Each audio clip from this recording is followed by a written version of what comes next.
नमस्कार विद्यार्थी मित्रांनो, सोपे गणित युट्यूब चॅनल मध्ये स्वागत आहे. विद्यार्थ्यांनो, एखादा रेषाखंड आहे ए बी आणि सी हा बिंदू जर त्याचं विभाजन करीत असेल, मग ए बी च सी हा बिंदू एम जसे एन या भागात विभाजन करायले, या भागाला म्हणायचं एम आणि या भागाला म्हणायचं एन. ओके, मग पहिल्या बिंदूचे निर्देशक ठरवायचे x1 y1, दुसऱ्या बिंदूचे निर्देशक ठरवायचे x2 y2 आणि जो विभाजन करणारा बिंदू आहे त्याला आपण नॉमिनीज करायचं x आणि y ने.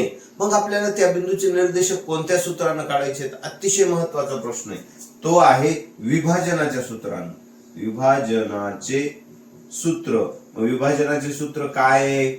विभाजनाचं सूत्र आहे, मग इथे x ची किंमत काढायची आणि y ची काढायची. मग विभाजनाचं सूत्र काय सांगतंय?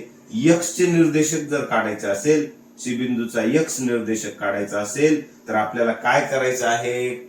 m x2 अधिक n x1 छेद m अधिक n हे x निर्देशक, आणि c चे y निर्देशक जर काढायचं असेल तर m y2 अधिक n y1 छेद m अधिक n. बघा किती सिंपल आहे. मग c चे हे निर्देशक झाले x, y, हा x निर्देशक आणि y निर्देशक. काय अवघड आहे का? So simple.